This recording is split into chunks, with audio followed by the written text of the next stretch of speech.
بسم اللہ الرحمن الرحیم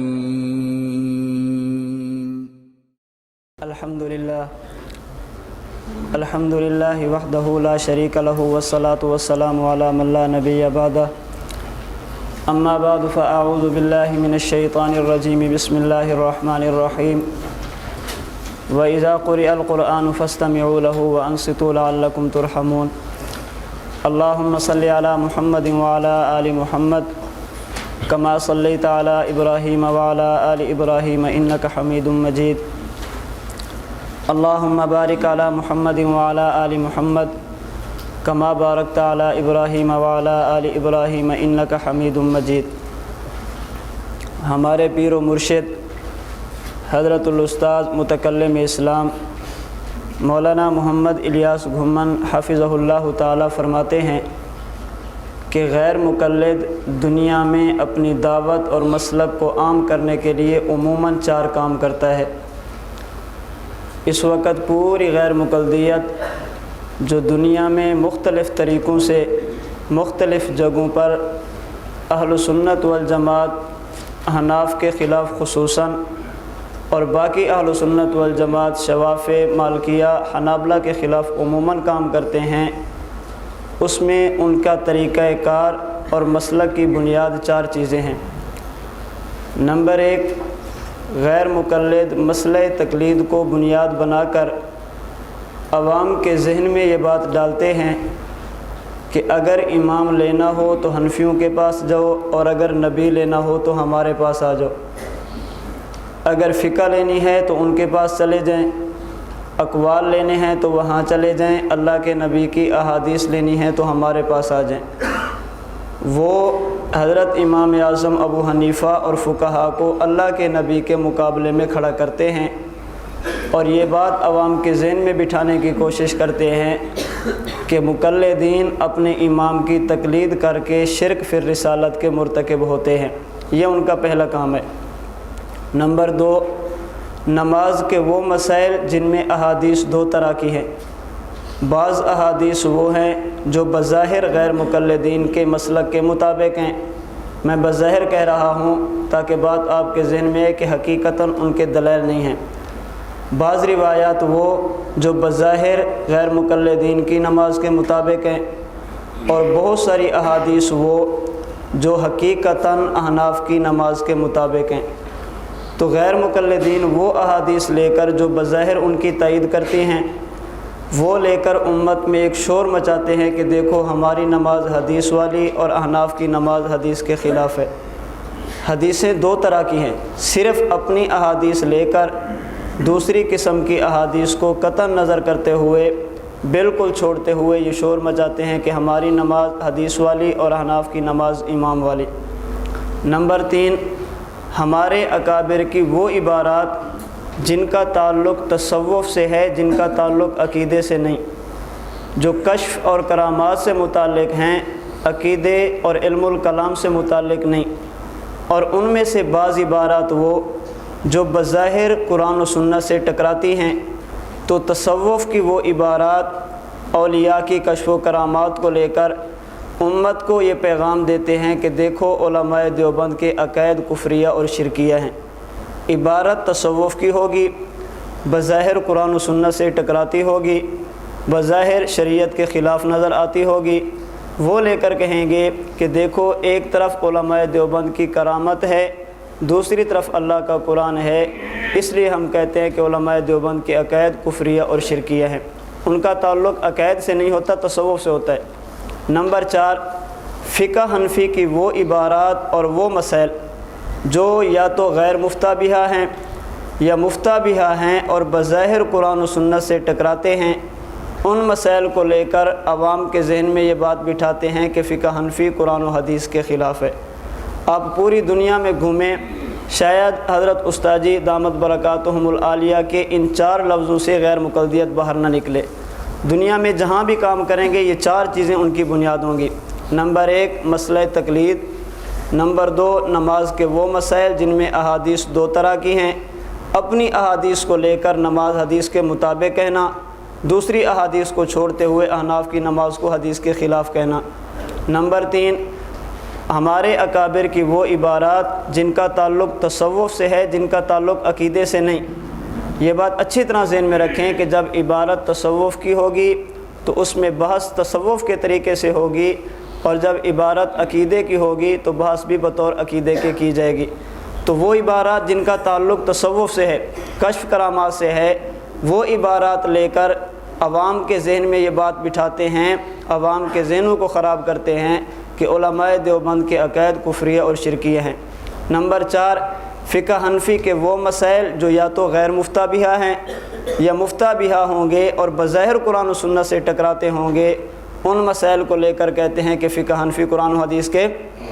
مسئلہ تقلید تفصیل کے ساتھ آپ حضرات پڑھ چکے ہیں، اور جو باقی رہتا ہے وہ انشاءاللہ حضرت استاد جی دامت برکاتہم العالیہ آپ کو پڑھا دیں گے۔ اس مسئلے کے بارے میں کچھ کہنے کی ضرورت نہیں۔ فقہ حنفی پر اعتراضات کے جوابات، یہ مسئلہ بھی کچھ تفصیل کے ساتھ آپ حضرات پڑھ چکے ہیں۔ میں نے پہلی نشست میں آپ کے سامنے گزارش کی تھی، ایک نشست میں یا 12 دنوں میں نہ تو تفصیل کے ساتھ کوئی بندہ مسئلہ پڑھا سکتا ہے، اور نہ ہی ما لہ و ما علیہ پوری تفصیل کے ساتھ ایک مسئلے کو پڑھا جا سکتا ہے۔ یہاں آنے کا مقصد کیا ہوتا ہے؟ آپ تھوڑا سا مسئلہ سمجھ لیں، اس کے بعد دلائل کچھ ذہن میں رکھ لیں، باقی فعلیں آپ کو دے دی جاتی ہیں، وہ دلائل اپنے پاس محفوظ رکھیں، اور اس کے بعد جو حضرات دورہ حدیث کر چکے ہیں وہ نیت فرمائیں کہ ہم 1 سال یہاں آ کر تخصص کریں گے، تاکہ تفصیل کے ساتھ ان دلائل کو پڑھیں، پھر ان دلائل کو بیان کرنے کا طریقہ سیکھیں، عوام میں بیان کیسے کرنا ہے، اگر آپ کے سامنے آپ کا مخالف ہے تو آپ نے اس کے ساتھ گفتگو کیسے کرنی ہے۔ یہ سارے کام 12 دنوں میں نہیں ہوتے، میرے خیال میں کم از کم اس کے لیے 1 سال ضروری ہے۔ تو اس کا آپ تمام حضرات ارادہ فرمائیں کہ انشاءاللہ فراغت کے بعد ہم نے یہاں 1 سال کا تخصص کرنا ہے۔ تو فقہ حنفی تفصیل کے ساتھ تو نہیں، کچھ نہ کچھ اعتراضات برادرم حضرت مفتی شبیر صاحب دامت برکاتہم العالیہ نے آپ کے سامنے کچھ مسائل رکھ دیے۔ نماز کے مسائل میں سے ایک مسئلہ کل استاد جی نے بیان کر دیا، دوسرا مسئلہ جس میں غیر مقلدین ہمارے ساتھ اختلاف کرتے ہیں وہ آج انشاءاللہ ہم مختصر بیان کریں گے۔ چوتھا کام اس کی تھوڑی سی بطور خلاصے کے یا بطور نمونے کے 1-2 مثالیں ذہن میں رکھ لیں کہ غیر مقلد ہمارے اکابر کی کرامات اور کشف کو لے کر یا منکرین کرامت ہمارے اکابرین کی کرامات کو لے کر ہمیں کافر اور مشرک کہتے ہیں، آیا یہ حقیقت ہے یا صرف ان کا دھوکہ ہے؟ ایک شخص خود مجھے کہنے لگا، مولانا صاحب آپ اپنی مساجد میں فضائل اعمال فضائل صدقات کی تعلیم کرواتے ہیں، آپ کی فضائل صدقات میں بہت سارے واقعات ایسے ہیں جو بظاہر قرآن و سنت کے خلاف ہیں، قرآن کچھ کہتا ہے، حضرت شیخ الحدیث مولانا زکریا رحمۃ اللہ علیہ کچھ کہتے ہیں، آپ ان کی کتاب کی تعلیم کرواتے ہیں، اس لیے ہم کہتے ہیں کہ تبلیغی اور دیوبندی یہ کافر اور مشرک ہے۔ میں نے کہا بطور نمونے کیا مجھے بتا دیں، اس میں کوئی ایک واقعہ بتا دیں جو قرآن اور سنت کے خلاف ہو۔ اس نے جو واقعہ بتایا وہ کیا تھا؟ حضرت شیخ رحمۃ اللہ علیہ نے فضائل صدقات میں لکھا کہ ایک بزرگ جا رہے تھے، جاتے ہوئے راستے میں ایک جگہ رکے اور اپنے مریدین سے اپنے متعلقین سے فرمانے لگے 7 دنوں کے بعد میرا انتقال ہو جائے گا، 7 دن کے بعد دنیا سے چلا جاؤں گا۔ جب 7 دن گزرے بزرگ دنیا سے چلے گئے۔ اب یہ قرآن کے خلاف کیسے ہے؟ کہتے ہیں قرآن کریم میں ہے وما تدری نفس بأی ارض تموت، بندہ کب مرے گا اور کہاں مرے گا اس کا علم صرف خالق کو ہے، مخلوق میں سے کسی کو پتہ نہیں کب مرنا ہے کہاں مرنا ہے۔ اب قرآن کہتا ہے کہ پتہ نہیں موت کب آئے گی، حضرت شیخ رحمۃ اللہ علیہ فرماتے ہیں کہ بزرگ کو اپنی موت سے 7 دن پہلے پتہ چل گیا کہ 7 دن کے بعد میں دنیا سے چلا جاؤں گا۔ میں نے کہا اچھا یہ بتائیں اگر یہی بات یہ شیخ الحدیث مولانا زکریا نے نقل کی، یہ تو ہوگی قرآن کے خلاف، آپ نے کہہ دیا کہ آپ کا عقیدہ کفر شرکیہ ہے۔ اگر ایسی عبارت اور ایسی کرامت خیر القرون میں مل جائے، اسلاف امت میں مل جائے، تو کیا آپ اس کے بارے میں بھی یہی فتویٰ لگائیں گے؟ اس نے کہا جی بالکل، جب بندہ اپنی موت کا پہلے بتا دے تو وہ عالم الغیب ہونے کا دعویٰ کرتا ہے، اور عالم الغیب اللہ کے علاوہ کوئی نہیں، جو اللہ کی صفت کو اپنے اندر تسلیم کرے وہ بندہ کافر اور مشرک ہوتا ہے۔ میں نے کہا بہت اچھی بات، آپ صحیح بخاری کتاب الجنائز اٹھا کر دیکھیں، اس میں حضرت امام بخاری رحمۃ اللہ علیہ نے ایک باب قائم کیا ہے۔ باب کا خلاصہ کیا ہے؟ اگر ضرورت پیش آ جائے تو میت کو ایک جگہ سے دوسری جگہ منتقل کیا جا سکتا ہے یا نہیں۔ قبر سے نکال کر دوسری جگہ منتقل کر سکتے ہیں یا نہیں۔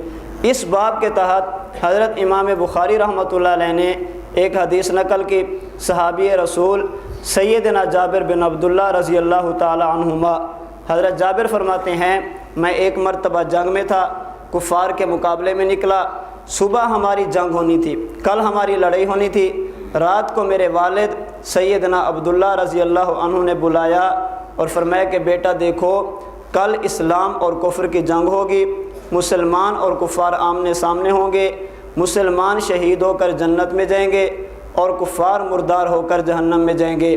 بیٹا یہ میری چند وصیتیں ہیں، اس لیے مجھے محسوس ہو رہا ہے کل جب ہماری جنگ ہوگی تو مسلمانوں میں سے سب سے پہلے مجھے شہید کیا جائے گا۔ اگلے دن جنگ ہوئی، صحابہ میں سے سب سے پہلے جو بندہ شہید ہوا وہ حضرت جابر کے والد سیدنا عبداللہ تھے رضی اللہ عنہ۔ اب بتائیں اگر ایک بندہ 7 دن پہلے بتائے کہ میں مر جاؤں گا، وہ بھی پہلے بتا رہا ہے، اگر 1 دن پہلے بتا رہا ہے وہ بھی تو پہلے بتا رہا ہے نا، اس نے بھی موت کا بتا دیا۔ میں نے کہا اب واقعہ بزرگ کا تھا، نقل حضرت شیخ نے کیا، آپ نے فضائل صدقات کو چھوڑ کر حضرت شیخ پر اور فضائل صدقات کی تعلیم کروانے والے پر کفر اور شرک کا فتویٰ لگایا۔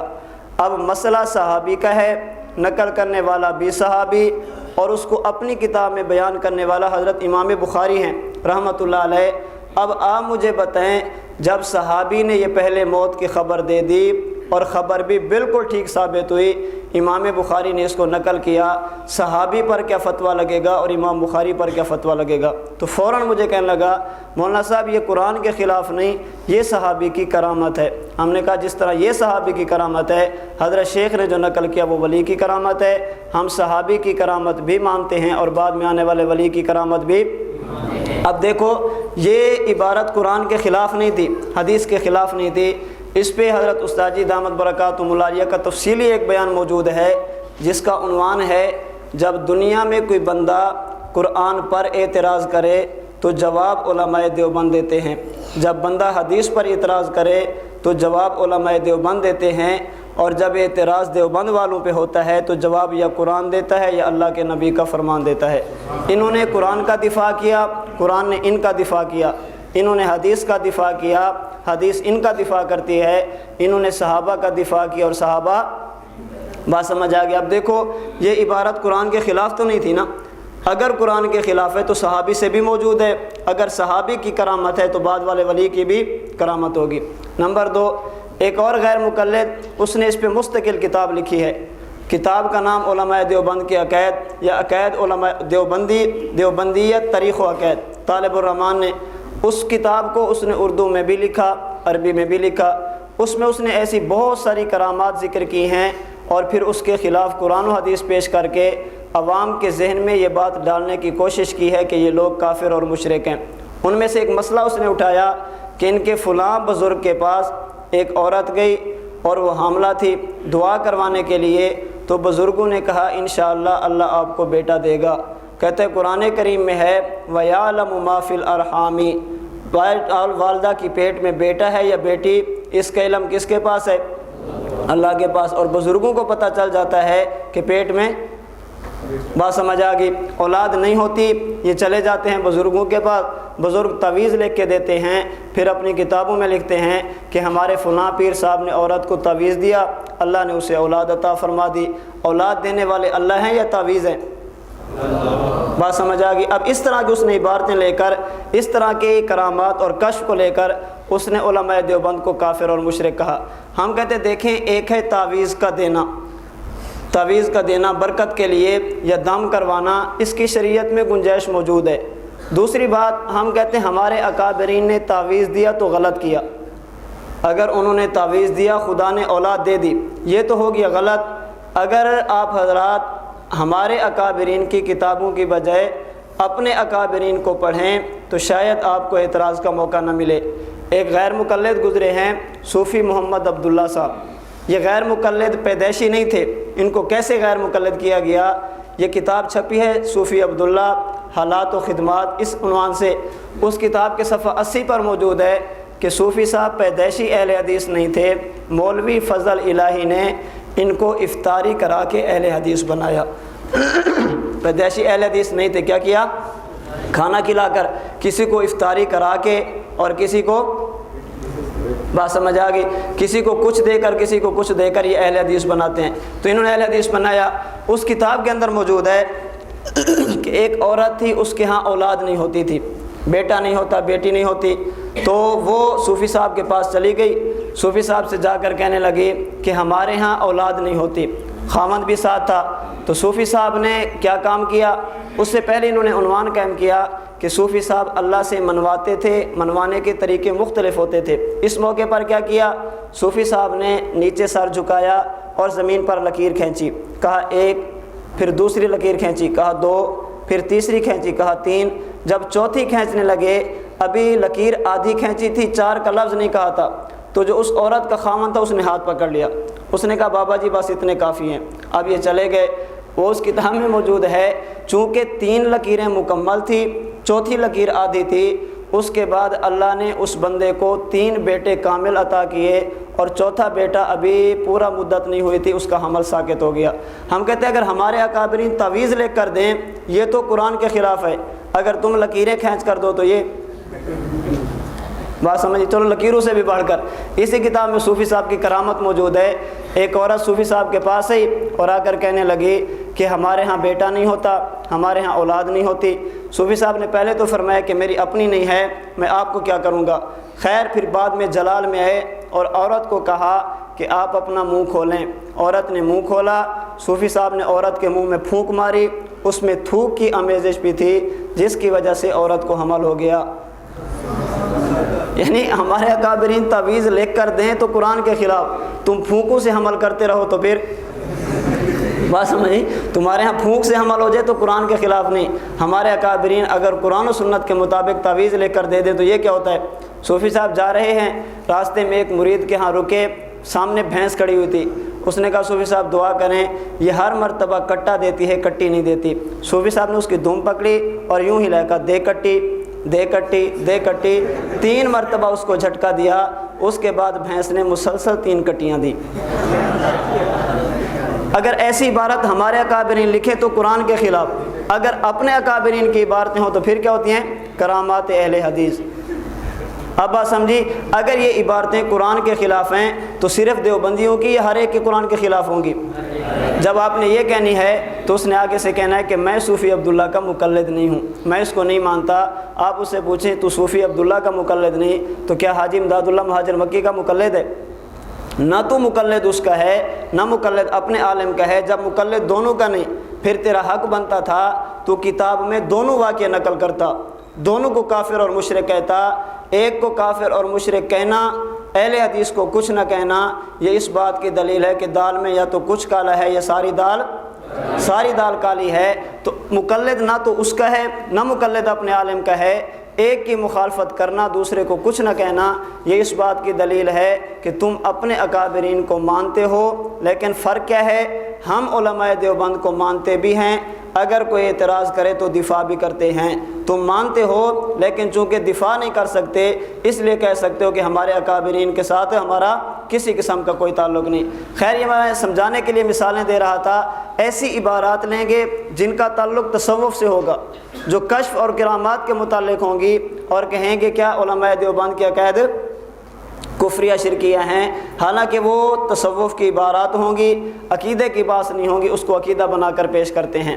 نمبر 2، ابھی جو مسئلہ ہم نے تھوڑا اختصار کے ساتھ آپ کی خدمت میں پیش کرنا ہے وہ ہے مسئلہ ترک قرات خلف الامام۔ نماز کا دوسرا مسئلہ جس میں غیر مقلدین احناف کے ساتھ اختلاف کرتے ہیں وہ ہے امام کے پیچھے قرآن کریم کی تلاوت نہ کرنا۔ ایک بات پہ استاد جی بار بار زور دیتے ہیں کہ ہمیں عوام میں اپنے عنوانوں کو زیادہ سے زیادہ پھیلانا چاہیے۔ اس لیے آپ کے پاس جو فعل موجود ہے اس کے ٹائٹل پہ موجود ہے ترک قرات خلف الامام۔ غیر مقلدین بات کرتا ہے فاتحہ خلف الامام کی، قرات خلف الامام کی۔ خلف الامام قرات کرنا یہ ان کا مذہب ہے، اور امام کے پیچھے قرآن نہ پڑھنا یہ ہمارا مذہب ہے۔ تو ہمیں اپنے عنوانوں کو عوام میں پھیلانا چاہیے۔ تو ہمارا عنوان کیا ہے؟ ترک قرات خلف الامام۔ اس مسئلے میں آپ نے 2 باتیں بنیادی طور پہ ذہن میں رکھنی ہے۔ نمبر 1، فاتحہ یہ قرآن ہے یا نہیں، اور نمبر 2 امام کے پیچھے قرآن پڑھنا ہے یا نہیں۔ یہ پورے مسئلے کا خلاصہ آپ نے 2 باتیں ذہن میں رکھنی ہیں۔ نمبر 1 فاتحہ یہ قرات اور قرآن ہے یا نہیں، اور نمبر 2 امام کے پیچھے قرآن کریم کی تلاوت کرنی ہے یا نہیں۔ حضرت استاد جی دامت برکاتہم العالیہ نے مسئلہ تقلید میں آپ کے سامنے ایک بات رکھی تھی، اس کو دہرا کر دوبارہ ایک مرتبہ ذہن میں رکھیں۔ کبھی ایسا ہوتا ہے کہ ایک مسئلے پر حدیثیں 2 ہوتی ہیں اور اللہ کے نبی صلی اللہ علیہ وسلم کا فیصلہ اس مسئلے میں موجود ہوتا ہے۔ کنت نہیتکم عن زیارت القبور فزوروہا، مسئلہ ایک ہے، حدیثیں 2 ہیں، اور فیصلہ کس کا؟ اللہ کے نبی کا۔ اور کبھی یوں ہوتا ہے ایک مسئلے پر حدیثیں 2 ہوتی ہیں، آپس میں ٹکرا رہی ہوتی ہیں، اور اللہ کے نبی صلی اللہ علیہ وسلم کا فیصلہ اس مسئلے میں موجود نہیں ہوتا۔ اور اس کے بعد ایک اور بات بھی ذہن میں رکھ لیں، اگر ایک مسئلے پہ حدیثیں 2 ہوں، اللہ کے نبی کا فیصلہ موجود نہ ہو، حضور کے جانے کے بعد پیغمبر کا خلیفہ راشد اس مسئلے کو امت کے سامنے رکھے اور صحابہ بالاتفاق اس کو قبول کر لیں، تو ہمارے لیے اس کو ماننا ایسے ضروری ہے جیسے اللہ کے نبی کے فیصلے کو ماننا ضروری ہے۔ اللہ کے نبی دنیا سے چلے گئے، پیغمبر نے فیصلہ نہیں کیا، بعد میں صحابی نے اس میں سے کسی ایک جانب کو امت کے سامنے رکھا، امت نے اس کو بالاتفاق قبول کر لیا، تو اب یہ خلیفہ راشد کا اجتہاد، خلیفہ راشد کا عمل نہیں رہا، بلکہ یہ ایسے سنت بن چکی ہے جیسے اللہ کے نبی کی سنت ہوتی ہے۔ یہاں ایک بات اچھی طرح ذہن میں رکھیں، ایک ہوتا ہے خلیفہ راشد کا اجتہاد اور ایک ہوتا ہے خلیفہ راشد کی سنت۔ ان دونوں میں اگر فرق ذہن میں ہو تو کبھی بندہ غیر مقلدین کے سامنے پھنستا نہیں۔ اگر فرق ذہن میں نہ ہو تو بندہ جب غیر مقلدین کی کتابیں پڑھتا ہے تو ایک مرتبہ الجھ جاتا ہے کہ ہم نے کیا پڑھا تھا اور ان کتابوں میں کیا موجود ہے، پتہ نہیں ہمارے حضرات، ہمارے استاد اور ہمارے اکابرین پوری بات ہمارے سامنے کیوں نہیں رکھتے۔ ہم کہتے ہیں کہ جو بندہ 3 طلاق کو ایک کہتا ہے وہ سنی نہیں، جو بندہ 20 رکعت تراویح نہیں پڑھتا خلیفہ راشد کی سنت کا انکاری ہے، جو بندہ جمعہ کی 2 اذانوں کا قائل نہیں خلیفہ راشد کی سنت کا منکر ہے۔ جب ہم یہ باتیں سامنے رکھتے ہیں نا تو اس پہ غیر مقلد شور مچاتا ہے کہ ہم نے حضرت عمر رضی اللہ عنہ کے ایک مسئلے کو نہیں مانا، ہم تو ہو گئے گمراہ۔ ہم آپ کے سامنے 100 مسئلے رکھتے ہیں جس میں امام اعظم ابو حنیفہ کا نظریہ اور ہے، حضرت عمر بن خطاب رضی اللہ عنہ کا نظریہ اور ہے۔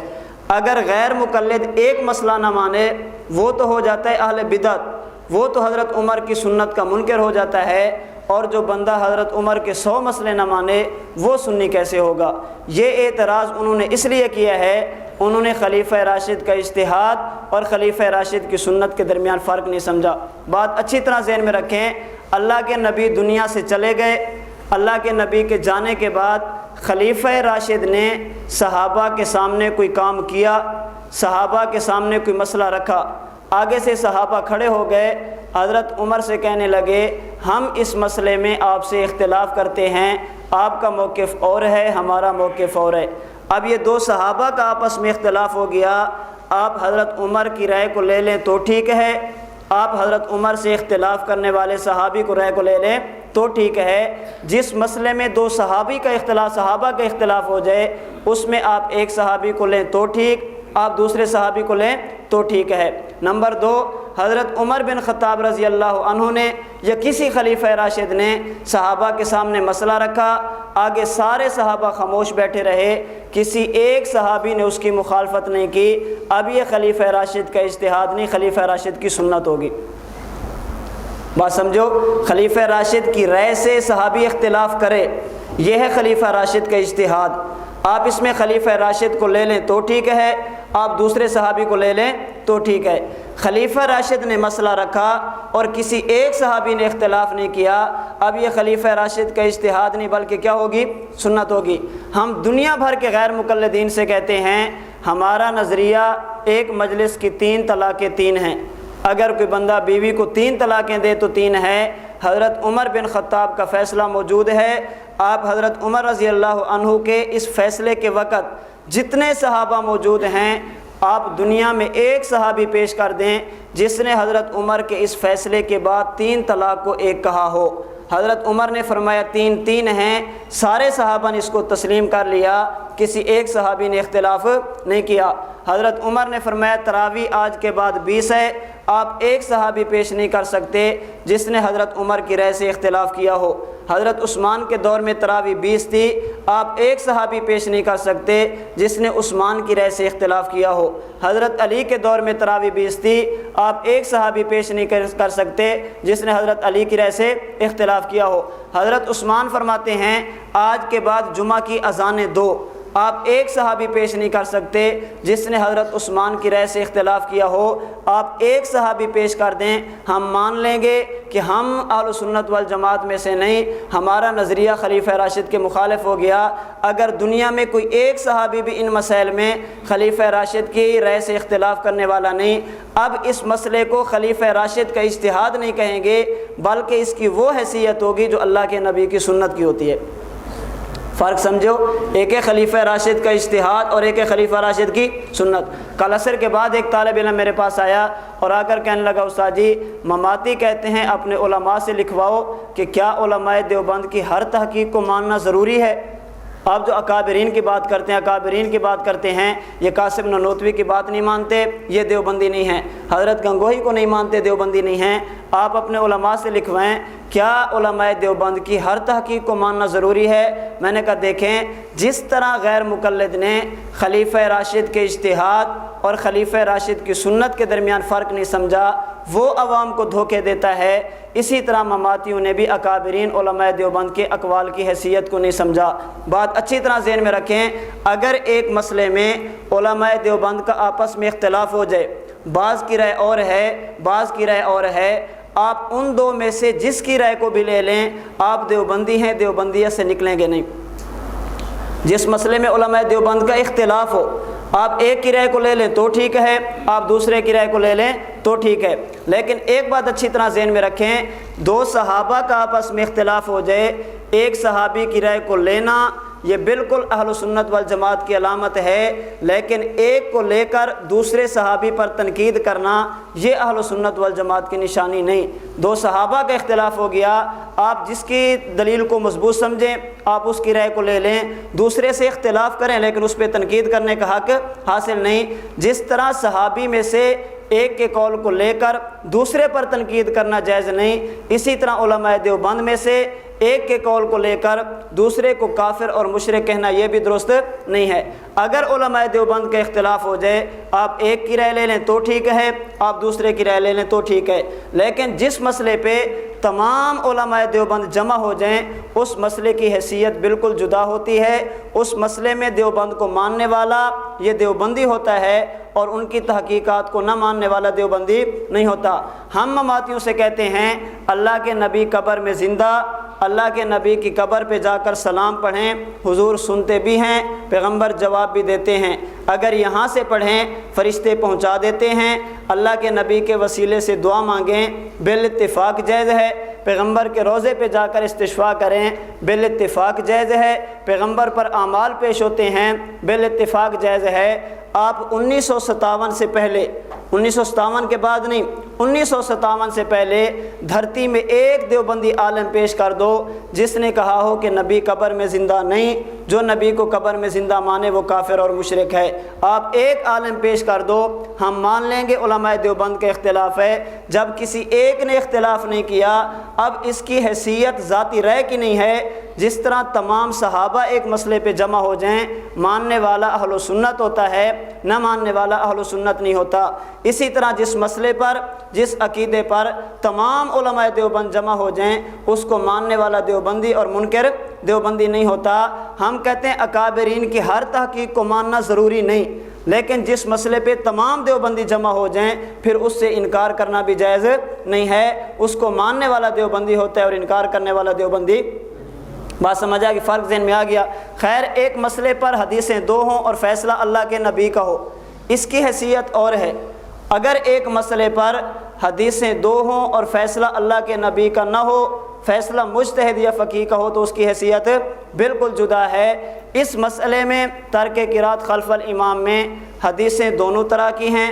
غیر مقلدین کے عمل پر کوئی ایک حدیث بھی نہیں ہے، یا تو وہ صحیح نہیں ہیں یا صحیح ہوں گی تو دعویٰ کے مطابق نہیں ہوں گی، ایک حدیث بھی ایسی نہیں جو ان کے دعویٰ پر دلیل بھی ہو اور صحیح بھی ہو۔ تو اس مسئلے میں پہلے تو بنیادی طور پہ یہ ذہن میں رکھیں، ہم نے پہلی بات یہ پیش کرنی ہے کہ فاتحہ قرآن ہے یا ہم کہتے ہیں کہ فاتحہ یہ قرات بھی ہے اور فاتحہ قرآن بھی۔ غیر مقلد کہتے ہیں نہیں، فاتحہ قرآن بھی نہیں اور فاتحہ قرات بھی نہیں۔ پہلے تو دلائل دیکھ لیں کہ فاتحہ قرات ہے یا نہیں۔ صحیح بخاری جلد 1 صفحہ 103 باب ما یقول بعد التکبیری، حضرت ابو ہریرہ رضی اللہ عنہ فرماتے ہیں کان رسول اللہ صلی اللہ علیہ وسلم یسکت بین التکبیری و بین القراءۃ اسکاتۃ، اللہ کے نبی جب تکبیر تحریمہ فرماتے، تکبیر تحریمہ کے بعد قرات سے پہلے اللہ کے نبی تھوڑی دیر خاموش رہتے۔ بین التکبیری والقراءۃ، تکبیر اور قرات کے درمیان اللہ کے نبی تھوڑی سی خاموشی اختیار فرماتے۔ میں نے پوچھا یا رسول اللہ اسکاتک بین التکبیر والقراءۃ ما تقول، آپ یہ جو تھوڑی دیر خاموش ہوتے ہیں اس خاموشی کے دوران آپ کیا پڑھتے ہیں؟ تو اللہ کے نبی نے فرمایا ابو ہریرہ میں یہ دعا پڑھتا ہوں۔ اب دیکھیں حضرت ابو ہریرہ کے الفاظ کیا ہیں، اللہ کے نبی یسکت بین التکبیر والقراءۃ، اللہ کے نبی تکبیر تحریمہ اور قرات کے درمیان تھوڑی دیر خاموش رہتے۔ اللہ کے نبی اس دوران یہ دعا پڑھتے تھے۔ یہ دعا سورۃ فاتحہ سے پہلے ہوتی ہے یا دوسری سورت سے پہلے؟ جو ثنا ہوتی ہے یہ فاتحہ سے پہلے ہوتی ہے یا دوسری سورت سے پہلے؟ حضرت ابو ہریرہ کیا فرما رہے ہیں، اللہ کے نبی تکبیر اور قرات کے درمیان تھوڑی دیر خاموشی اختیار فرماتے۔ حضرت ابو ہریرہ پیغمبر کی فاتحہ کو قرات سے تعبیر فرما رہے ہیں، ثابت ہوا کہ فاتحہ قرات ہے۔ نمبر 2، سنن نسائی، سنن نسائی میں بھی ہے اور دیگر کتب میں بھی یہ بات موجود ہے، اللہ کے نبی صلی اللہ علیہ وسلم کے بارے میں، حضرت ابو بکر کے بارے میں، حضرت عمر کے بارے میں، کانوا یستفتحون القراءۃ بالحمد للہ رب العالمین، کہ یہ لوگ اپنی قرات کو کہاں سے شروع کرتے؟ تو الحمد پر صحابہ نے کس کا اطلاق کیا؟ قرات کا۔ تو ان دو روایتوں سے معلوم ہوا کہ فاتحہ قرآن بھی ہے اور فاتحہ قرات بھی ہے۔ غیر مقلدین کا نظریہ یہ ہے کہ فاتحہ قرات نہیں، فاتحہ قرات نہیں ہے۔ اس پر ان کی دلیل کیا ہے، شبہ کیا پیش کرتے ہیں، ان کا ڈگوسلہ کیا ہے؟ وہ کہتے ہیں دیکھیں آپ قرآن کریم اٹھا کر دیکھیں، پہلا پارہ کہاں سے شروع ہوتا ہے؟ الف لام میم سے دوسرا، سیقول سے تیسرا، تلک الرسول سے آخری۔ اگر فاتحہ یہ قرآن اور قرآن کا حصہ ہے تو کوئی ایک پارہ بھی الحمدللہ سے تو شروع ہونا چاہیے تھا نا، پہلے پارے کا الف لام میم سے شروع ہونا، آخری کا عما یتساءلون سے شروع ہونا، اس بات کی دلیل ہے کہ فاتحہ قرآن۔ استاد جی فرماتے ہیں اس کا ایک جواب ہے تحقیقی، ایک ہے الزامی۔ تحقیقی جواب کیا ہے، اگر فاتحہ قرآن نہیں تو ہم غیر مقلدین سے پوچھتے ہیں کہ قرآن کی صورتیں کتنی ہیں؟ قرآن کریم کی کتنی صورتیں ہیں؟ 114۔ سورت فاتحہ کو سائڈ پہ کر دیں، باقی کتنی بچیں گی؟ اگر فاتحہ قرآن نہیں ہے تو آپ بتائیں 114 صورتیں کیسی ہوں گی؟ بات سمجھی؟ نمبر 2، دوسرا جواب یہ ہے کہ دیکھیں فاتحہ اس کی حیثیت ہے بنیاد کی، اس کی حیثیت ہے متن کی، الف لام میم سے لے کر والناس تک یہ پورا قرآن شرع۔ اگر اللہ پہلے پارے کو الحمدللہ سے شروع کرتے تو فاتحہ صرف پہلے پارے کا جز ہوتی، پورے قرآن کا جز نہ ہوتی۔ اس کا تعلق صرف پہلے پارے کے ساتھ ہوتا، اس کا تعلق پورے قرآن کے ساتھ نہ ہوتا۔ اللہ نے اس کو متن رکھا، پورے قرآن کو شرح بنا دیا، کسی ایک خاص پارے کے ساتھ اس کو نہیں جوڑا تاکہ پورے قرآن کریم کا اس کے ساتھ تعلق رہے۔ شرح کا ایک ایک جز متن کے ساتھ متعلق ہوتا ہے، اس کا تعلق پورے متن کے ساتھ ہوتا ہے۔ اگر کسی ایک خاص پارے کا حصہ بنا دیا جاتا تو پورے قرآن کا حصہ نہ ہوتی۔ پورے قرآن کا حصہ بنانے کے لیے اللہ نے اس کو بطور متن کے رکھ دیا اور پورے قرآن کریم کو اس کو کیا بنا دیا؟ شرح بنا دیا۔ دوسری دلیل غیر مقلدین کی کہ فاتحہ قرآن نہیں، کہتے ہیں قرآن کریم میں ہے وَلَقَدْ آتَيْنَاكَ سَبْعًا مِنَ الْمَثَانِي وَالْقُرْآنَ الْعَظِيمِ۔ چلیں بات چل پڑی، تھوڑی سی دلیل یہاں ذہن میں رکھنے اسی مسئلے کے متعلق۔ حضرت مولانا محمد ادریس کاندھلوی رحمۃ اللہ علیہ سیرت المصطفیٰ میں جب انہوں نے اللہ کے نبی کے معراج کو ذکر کیا وہاں وہ ترک قرات خلف الامام پہ دلیل دیتے ہوئے فرماتے ہیں اللہ کے نبی نے جب بیت المقدس میں انبیاء کو نماز پڑھائی، اللہ کے نبی امام تھے اور باقی انبیاء مقتدی تھے، حضور علیہ الصلاۃ والسلام نے اس موقع پر قرآن پڑھا اور انبیاء میں سے کسی نے بھی قرآن نہیں پڑھا۔ وجہ اللہ فرماتے ہیں وَلَقَدْ آتَيْنَاكَ سَبْعًا مِّنَ الْمَثَانِي، اے پیغمبر ہم نے آپ کو سورۃ الفاتحہ دی ہے، آپ سے پہلے کسی اور کو نہیں دی۔ اب دیکھیں آگے مصلی پہ ہے فاتحہ والا اور پیچھے ہے تورات زبور انجیل والا۔ اگر وہ تورات زبور انجیل پڑھتا ہے تو نماز ہوتی نہیں، اور فاتحہ پڑھتا ہے تو فاتحہ ملی نہیں۔ اب نہ تو اس نے فاتحہ پڑھی نہ اسے فاتحہ ملی، تو اب بتائیں جب حضور نے نماز پڑھی انبیاء میں سے کسی نے فاتحہ نہیں پڑھی کیونکہ انہیں ملی نہیں، تو ان کی نماز ہوئی یا نہیں ہوئی؟ تو اگر انبیاء کی ہو جاتی تو ہماری کیوں نہیں ہوتی؟ بات سمجھو نا، ان کو فاتحہ تو نہیں ملی۔ اللہ فرماتے ہیں وَلَقَدْ آتَيْنَاكَ سَبْعًا مِّنَ الْمَثَانِي، ہم نے فاتحہ آپ کو دی ہے، آپ سے پہلے کسی نبی کو نہیں دی۔ خیر غیر مقلدین کہتے ہیں کہ فاتحہ قرآن نے، اس پہ دلیل 14ویں پارے کی یہ آیت ہے وَلَقَدْ آتَيْنَاكَ سَبْعًا مِّنَ الْمَثَانِي وَالْقُرْآنَ الْعَظِيمِ، اے پیغمبر ہم نے آپ کو فاتحہ بھی دی اور قرآن کریم بھی دیا۔ کہتے ہیں دیکھو یہ وہ عاطفہ ہے، اور عاطفہ ہوتا کس کے لیے؟ مغایرت کے لیے ہوتا ہے۔ معلوم ہوا کہ قرآن اور ہے، فاتحہ اور ہے۔ ہم کہتے ہیں ہر جگہ پہ عطف یہ تغایر اور مغایرت کے لیے نہیں ہوتا۔ اگر ہر جگہ پہ ایسا ہوتا ہے تو قرآن کریم میں ہے الف لام را تلک آیات الکتاب و قرآن مبین، تو کیا آیات کتاب الگ ہے، قرآن مبین الگ ہے؟ کبھی کبھی عطف عظمت کے لیے بھی ہوتا ہے، ہر جگہ مغایرت کے لیے نہیں ہوتا۔ اللہ فرماتے ہیں تنزل الملائکہ والروح فیہا، ہم لیلۃ القدر میں فرشتے بھی اتارتے ہیں اور جبریل امین کو بھی بھیجتے ہیں۔ تو کیا جبریل امین فرشتوں میں نہیں تھے؟ تو ہر جگہ پہ عطف مغایرت کے لیے نہیں ہوتا، کبھی کبھی عطف عظمت کے لیے بھی ہوتا ہے۔ یہاں بھی عطف کس کے لیے آیا ہے؟ عظمت کے لیے آیا ہے۔ تو حدیث مبارکہ سے معلوم ہوا کہ فاتحہ قرآن بھی ہے اور فاتحہ قرات بھی ہے۔ اب دوسری بات سمجھیں، اس مسئلے میں اصل اختلاف کیا ہے؟ غیر مقلدین کا نظریہ کیا ہے، ہمارا نظریہ کیا ہے؟ ہم کہتے ہیں کہ امام کے پیچھے مطلقاً قرآن کریم پڑھنے کی اجازت نہیں، چاہے وہ سورۃ الفاتحہ ہو چاہے وہ بعد والی صورتیں ہوں۔ غیر مقلد کہتے ہیں نہیں، فاتحہ امام کے پیچھے پڑھنا فرض ہے، جو بندہ فاتحہ نہیں پڑھتا اس کی نماز کالعدم، اس کی نماز باطل، اس کی نماز بیکار ہے، ایسی نماز پڑھنے کا کوئی فائدہ نہیں جس میں فاتحہ نہ پڑھی گئی ہو۔ حضرت اکاڑوی رحمۃ اللہ علیہ فرماتے ہیں جب بھی غیر مقلد سے گفتگو ہو، آپ نے یہ نہیں کہنا، اس سے یہ نہیں لکھوانا کہ فاتحہ پڑھنا فرض ہے، جو فاتحہ نہیں پڑھتا نماز نہیں ہوتی، اس سے آپ نے امام کا لفظ لکھوانا ہے۔ امام کے پیچھے فاتحہ پڑھنا فرض ہے، جو امام کے پیچھے فاتحہ نہیں پڑھتا اس کی نماز نہیں ہوتی۔ یہ ہے غیر مقلدین کا دعویٰ، ایک بات۔ نمبر دو، آپ نے اس سے یہ بھی لکھوانا ہے کہ دوسری صورت پڑھنا اس کی اجازت ہے یا نہیں۔ فاتحہ کا حکم بھی لکھوانا ہے اور دوسری صورت کا حکم بھی لکھوانا ہے۔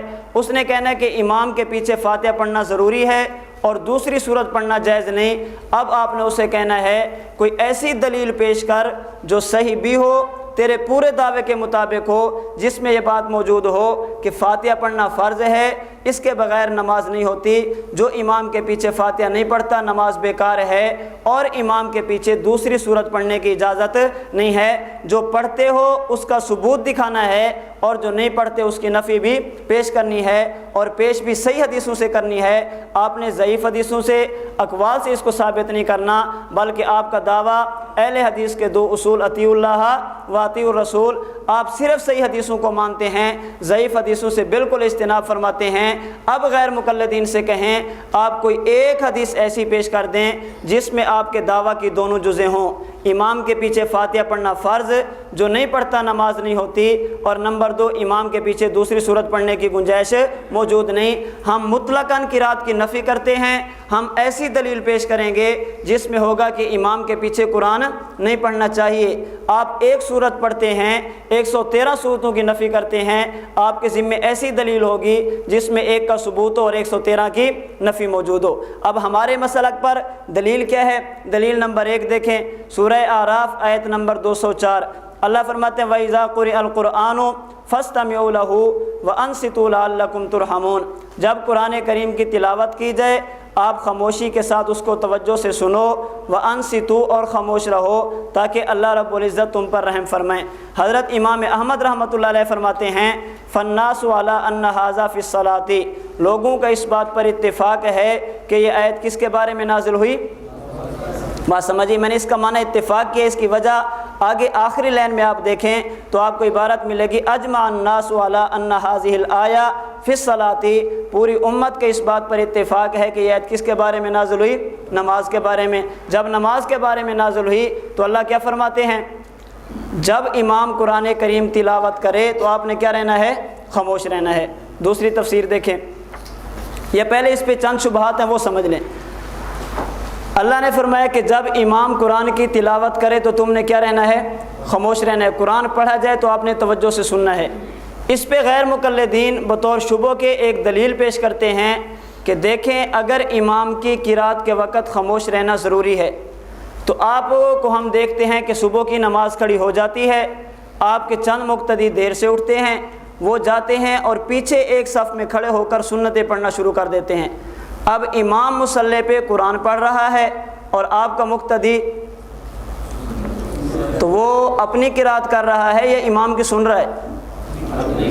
اللہ کیا فرماتے ہیں؟ جب قرآن پڑھا جائے تو کیا رہو؟ خاموش رہو، اس کو سنو۔ اگر ہم امام کے پیچھے فاتحہ پڑھیں وہ تو ہے اس آیت کے خلاف، اگر آپ کا نمازی ایک سائڈ پہ کھڑے ہو کر سنتیں پڑھے وہ امام کی قرات نہ سنے تو وہ قرآن کے خلاف کیسے نہیں؟ نمبر 2، آپ کے حفظ کی درس گاہ لگی ہوئی ہے، ایک بچہ اپنی منزل پڑھتا ہے دوسرا اپنی، سارے شور مچائے بیٹھے ہیں، کوئی کسی کی نہیں سنتا، حالانکہ اللہ کیا فرماتے ہیں؟ جب قرآن کریم پڑھا جائے تو خاموشی سے سنو، آپ نے توجہ سے سننا ہے، آپ نے خاموش رہنا ہے۔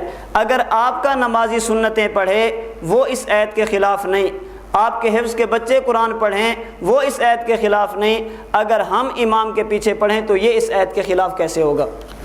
شبہ سمجھ میں آ گیا؟ جواب سمجھیں۔ ہم کہتے ہیں دیکھیں امام کی قرات کے وقت خاموش رہنا کس وقت ضروری ہے؟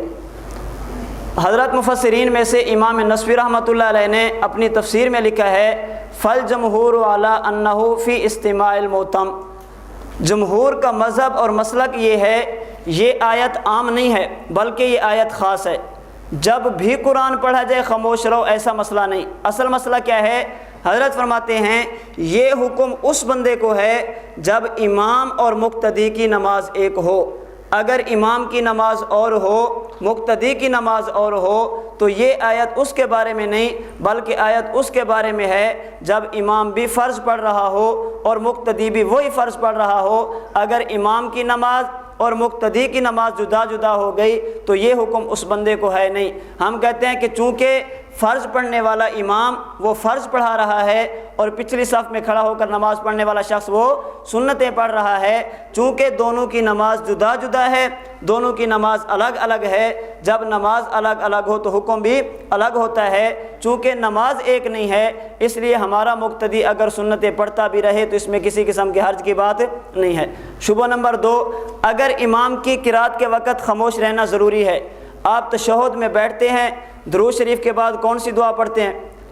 رب اجعلنی مقیم الصلاۃ ومن ذریتی ربنا وتقبل دعا، یہ قرآن ہے یا نہیں؟ اللہ کیا فرماتے ہیں؟ امام بھی پڑھ رہا ہے اور آپ بھی پڑھ رہے ہیں، اللہ فرماتے ہیں جب امام پڑھے تو خاموش رہو۔ آپ تشہد میں رب اجعلنی آپ بھی پڑھتے ہیں، تشہد میں رب اجعلنی امام بھی پڑھتا ہے، آپ اس وقت خاموش نہیں رہتے، آپ بتائیں یہ قرآن کے خلاف ہے یا نہیں؟ ہم کہتے ہیں قطعاً قرآن کے خلاف نہیں۔ رب اجعلنی اس کی 2 حیثیتیں ہیں، نمبر 1 قرآن کریم کو بطور تلاوت کے پڑھا جائے اور نمبر 2 اس کو بطور دعا کے پڑھا جائے۔ جب امام قیام میں اس آیت کی تلاوت کرے حکم ہے فاستمعوا لہ وانصتوا لعلکم ترحمون، اور جب امام تشہد میں پڑھے تو چونکہ وہ بطور دعا کے پڑھ رہا ہے اس لیے وہاں پڑھنے کی گنجائش موجود ہے۔ اور ایسا کئی مرتبہ ہوتا ہے، آیت ایک ہوتی ہے، جب ایک بندہ ایک جگہ پہ پڑھے تو حکم اور ہوتا ہے، دوسری جگہ پہ اسی آیت کو پڑھا جائے تو حکم اور ہوتا ہے۔ آپ نے جلسہ کرایا، جلسہ میں خطیب صاحب تشریف لے، آپ نے خطیب صاحب سے پہلے قاری صاحب کو کہا کہ آپ قرآن کی تلاوت کریں۔ قاری صاحب نے تلاوت کی، تلاوت میں انہوں نے آیت پڑھی ربنا ظلمنا انفسنا وان لم تغفر لنا وترحمنا لنکونن من الخاسرین، تو آپ اسے کیا کہیں گے؟ تلاوت۔ خطیب صاحب نے خطبہ شروع کیا، خطبے میں انہوں نے حمد و ثنا کے بعد، خطبے کے بعد انہوں نے آیت پڑھی ربنا ظلمنا انفسنا، آپ اب اسے کیا کہیں گے؟ خطیب اپنے خطبے کے لیے، اپنی تقریر کے لیے بطور تلاوت کے پڑھ رہا ہے، بیان ختم ہو گیا، خطیب صاحب نے دعا کرائی ربنا ظلمنا انفسنا وان لم تغفر لنا، اب آپ اسے کیا کہیں گے؟ اب دیکھیں آیت ایک ہے، اگر قاری نے پڑھی تو حکم اور ہے، اگر یہی آیت خطبے میں پڑھی گئی تو حکم اور ہے، یہی آیت جب دعا میں پڑھی گئی تو حکم اور ہے۔ ہم کہتے ہیں جس طرح یہاں بندہ بدلا، جگہ بدلی تو حکم بدل گیا، بعین ہی اسی طرح رب جعلنی، اگر اس کو امام قیام کی حالت میں پڑھے تو حکم خاموشی کا ہوگا، اگر تشہد کی حالت میں بطور دعا کے پڑھے تو حکم اور ہوگا۔ ہم تشہد میں بطور دعا کے پڑھتے ہیں، ہم تشہد میں بطور قرات کے نہیں پڑھتے۔ جی آگے دیکھیں، حدیث دیکھ لیں۔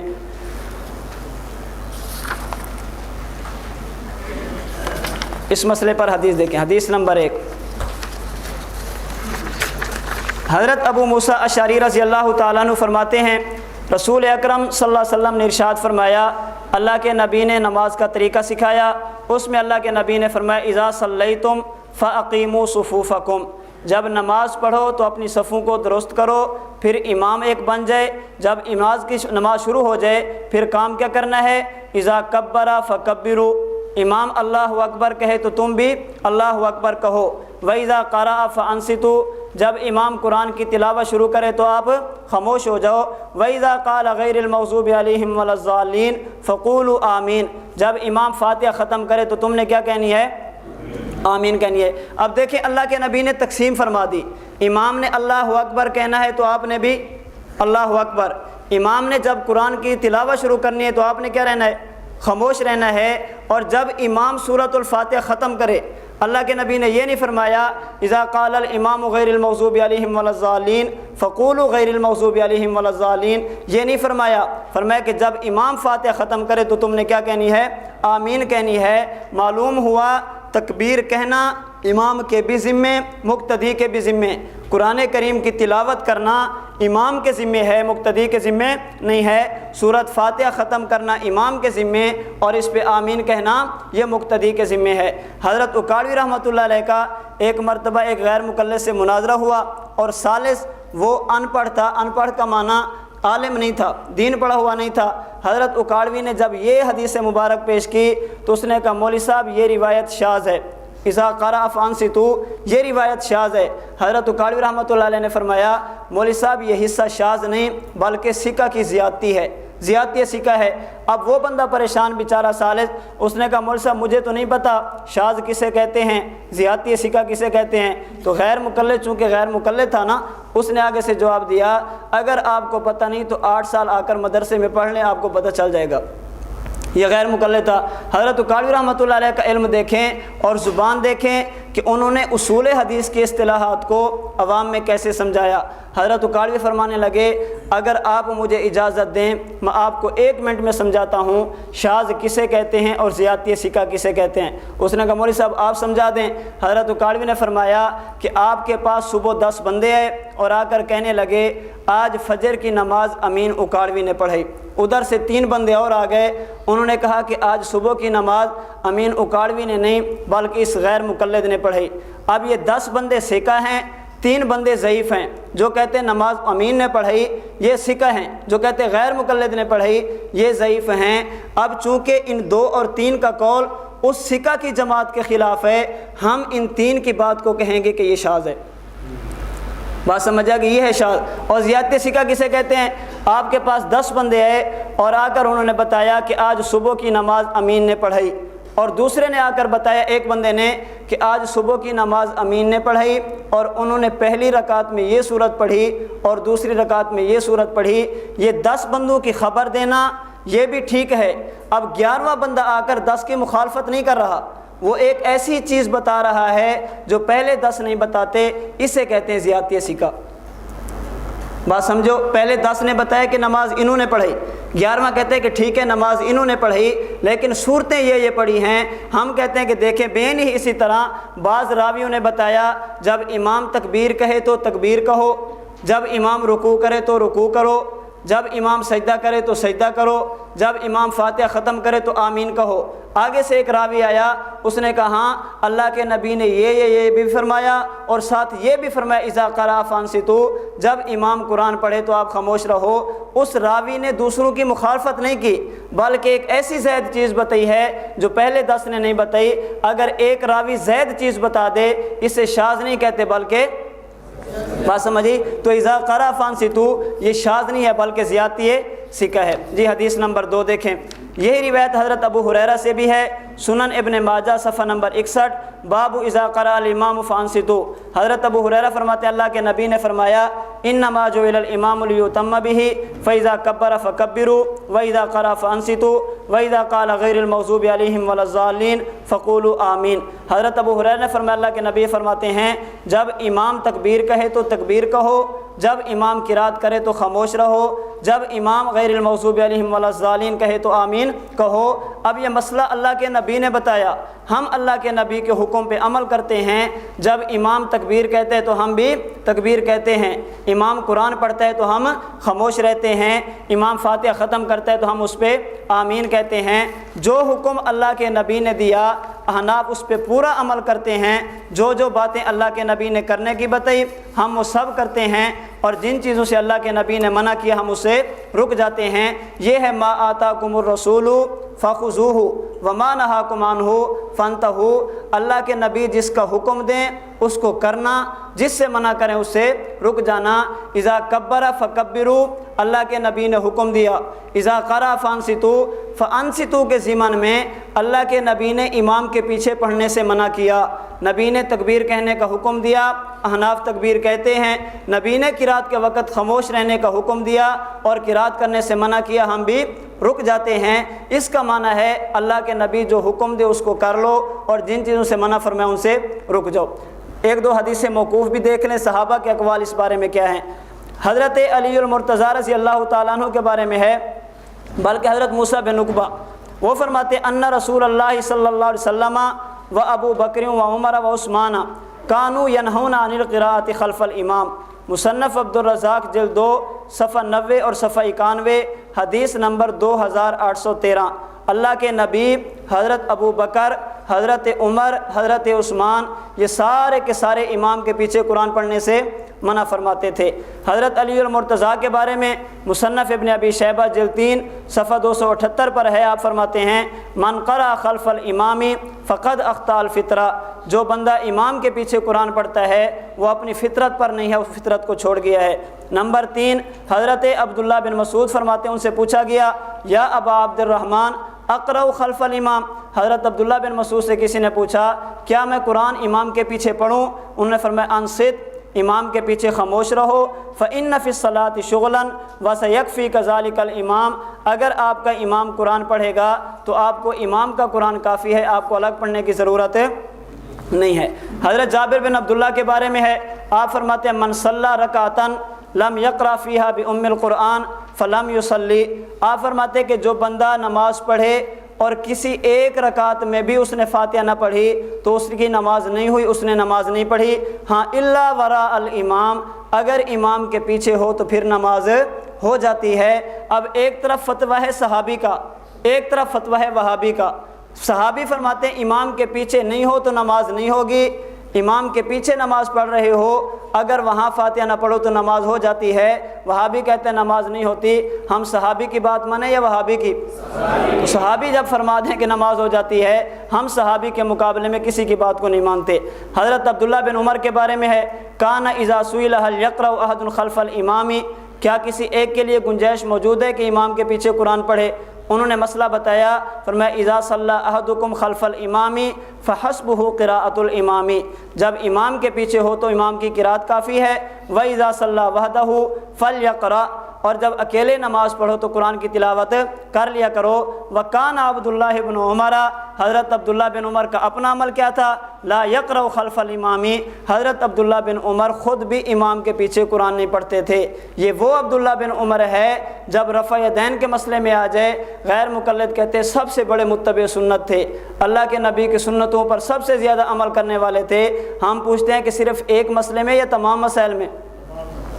تو اب یہاں کیا ہے کہ وہ امام کے پیچھے قرآن کی تلاوت نہیں کرتے تھے۔ اگر وہاں متبع سنت ہیں تو یہاں متبع سنت کیوں نہیں؟ اگر یہاں نہیں ہے تو وہاں کیسے؟ ہمارا نظریہ تو یہ ہے کہ صحابی پوری زندگی اتباع سنت میں گزارتا ہے، ہم حضرت عبداللہ بن عمر کو متبع سنت مانتے ہیں۔ غیر مقلدین کی ایک دو دلیلیں ذہن میں رکھ لیں جن سے وہ بطور استدلال کے اپنے مسلک کو ثابت کرنے کی کوشش کرتے ہیں۔ یہ اکثر ان کے علماء نے لکھا ہے، کہتے ہیں قرآن کریم میں ہے وَأَن لَيْسَ لِلْإِنسَانِ إِلَّا مَا سَعَىٰ، انسان کو وہی ملے گا جو اس نے کام کیا۔ اب قرات کرے امام اور ثواب ملے مقتدی کو، قرات کرے امام اور نماز ہو جائے مقتدی کی، یہ اس آیت کریمہ کے خلاف ہے، اس لیے ہم کہتے ہیں فاتحہ پڑھنی ضروری ہے۔ تفصیلی جواب کا وقت نہیں، خلاصہ ذہن میں رکھ لیں، ہم کہتے ہیں کہ اگر یہی بات ہے آپ بتائیں امام کے پیچھے سورت فاتحہ کے بعد دوسری سورت پڑھنی ہے یا نہیں؟ وہ کہتے ہیں جی نہیں پڑھنی۔ آپ کی نماز ہو جاتی ہے؟ کہتے ہیں جی ہو جاتی ہے۔ ہم کہتے ہیں قرآن میں تو ہے وَأَن لَيْسَ لِلْإِنسَانِ، بات سمجھیے، فاتحہ ہم نہیں پڑھتے آپ پڑھتے ہیں، لیکن دوسری صورت میں تو اتفاق ہے نا وہ نہیں پڑھنی۔ اگر دوسری صورت آپ نہیں پڑھتے لَيْسَ لِلْإِنسَانِ إِلَّا مَا سَعَىٰ کے خلاف نہیں ہے، اگر ہم فاتحہ نہ پڑھیں تو یہ قرآن کے خلاف کیسے ہوگا؟ دلیل نمبر 2، لا صلاۃ لمن لم یقرأ بفاتحۃ الکتاب، معنی کریں گے جیسے لا الہ الا اللہ، کوئی الہ نہیں ہے اللہ کے سوا، کوئی بھی نہیں ہے، اسی طرح یہاں بھی ہے لا صلاۃ لمن لم یقرأ بفاتحۃ الکتاب، کوئی نماز نہیں ہے جس میں فاتحہ نہ پڑھی جائے۔ یہ چونکہ من عام ہے، امام کو بھی شامل، مقتدی کو بھی شامل، منفرد کو بھی شامل، با جماعت کو بھی شامل، سب کو یہ شامل ہے۔ ہم کہتے ہیں اس میں یہ تو ہے کہ بغیر فاتحہ کے نماز نہیں ہوتی، لیکن یہ ہے کہ امام کے پیچھے نہ پڑھو تو نہیں ہوتی۔ ان کا دعویٰ کیا تھا؟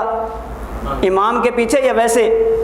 جب امام کے پیچھے تو امام کا لفظ دکھائیں، کہتے ہیں کہ ٹھیک ہے حدیث میں امام کا لفظ نہیں، لیکن آپ ذرا دیکھیں امام بخاری نے باب باندھا ہے باب وجوب القراءۃ خلف الامام۔ جب امام بخاری نے باب قائم کیا ہے تو حدیث اسی امام کے پیچھے سے متعلق ہوگی، یہ مخصوص تو نہیں ہوگی۔ ہم کہتے ہیں بہت اچھی بات، آپ نے حدیث پیش کی، جب ہم نے دلیل مانگی تو آپ نے پیش کس کو کیا؟ امام بخاری کے باب کو۔ ہم پیش کرتے ہیں حضرت امام بخاری رحمۃ اللہ علیہ فرماتے ہیں باب من اجازت طلاق الثلاث، 3 طلاقیں کتنی ہوتی ہیں؟ 3۔ کہتے ہیں ہم اہل حدیث ہیں، اہل باب نہیں۔ ہم کون ہیں؟ ہمارے سامنے حدیث پیش کرو، امام بخاری کا باب پیش نہ کرو۔ امام بخاری کہتے ہیں باب الاخذ بالیدین، مصافحہ کتنے ہاتھوں سے؟ 2 ہاتھوں سے۔ یہ کیا کہتے ہیں؟ ہم اہل حدیث ہیں، اہل باب نہیں ہیں۔ ہم کہتے ہیں جب ہم آپ سے پوچھیں حدیث کی بات نہ ہو، آپ بطور دلیل کے امام بخاری کا باب پیش کرتے ہیں، یہ غیر مقلدیت ہے، فوراً پھسلے گی۔ آپ انہیں کہیں گے کہ 3 طلاقیں 3 ہیں، حضرت عمر کا فیصلہ، کہیں گے ہم نے کلمہ اللہ کے نبی کا پڑھا ہے، ہم نے کلمہ عمر کا نہیں پڑھا، ہم نبی کی بات مانیں گے، حضرت عمر کی بات نہیں مانیں گے۔ ہم کہتے ہیں مصافحہ 2 ہاتھ سے، دلیل کیا ہے؟ حضرت عبداللہ بن مسعود فرماتے ہیں میں نے اللہ کے نبی سے مصافحہ کیا، میرے ایک ہاتھ اللہ کے نبی کے دونوں ہاتھوں کے درمیان تھا، میرا ہاتھ نبی کے ہاتھوں کے درمیان تھا، آپ مان لیں۔ کہتے ٹھیک ہے اللہ کے نبی کے 2 ہاتھ تھے، لیکن عبداللہ بن مسعود کا تو ایک تھا نا۔ اب یہاں کلمہ کس کا پڑھ لیا؟ بات سمجھ آئی؟ جب طلاق کی باری ہو تو کلمہ عمر کا نہیں، کلمہ نبی کا، اور جب مصافحے کی باری ہے ٹھیک ہے اللہ کے نبی کے 2 ہاتھ تھے، لیکن عبداللہ بن مسعود کا تو ایک تھا نا، اس لیے ہم اب یہاں کلمہ عبداللہ بن مسعود کا پڑھتے ہیں۔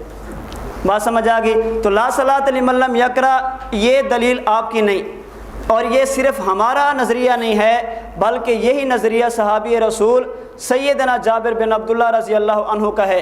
اس پہ مستقل استاد جی کا بیان موجود ہے، اور استاد جی نے اشارہ بھی فرمایا تھا دیوبند والوں کی علامت کیا ہے؟ یہ الفاظ قرآن بھی نبی سے لیتے ہیں، ان الفاظ کا معنی بھی نبی سے لیتے ہیں، الفاظ حدیث بھی صحابی سے لیتے ہیں، اور حدیث کا معنی بھی صحابی سے لیتے ہیں۔ لا صلاۃ لمن لم یقرأ بفاتحۃ الکتاب، یہ حدیث نہ میں نے سنی نہ کسی حنفی نے سنی اور نہ ہی کسی غیر مقلد نے اللہ کے نبی سے سنی۔ یہ حدیث جب اللہ کے نبی سے سنی گئی تو کس نے سنی؟ نبی کے صحابی نے۔ ہم صحابی سے پوچھتے ہیں آپ بتائیں لا صلاۃ لمن لم یقرأ بفاتحۃ الکتاب یہ کس بندے کے بارے میں ہے؟ سیدنا جابر بن عبداللہ رضی اللہ عنہ جامع ترمذی صفحہ 71 پہ فرماتے ہیں ان ھذا اذا کان وحدہ، جو بندہ فاتحہ نہیں پڑھتا اس کی نماز نہیں ہوتی۔ یہ حکم عام نہیں بلکہ اس بندے کے متعلق ہے جو اکیلا پڑھ رہا ہو۔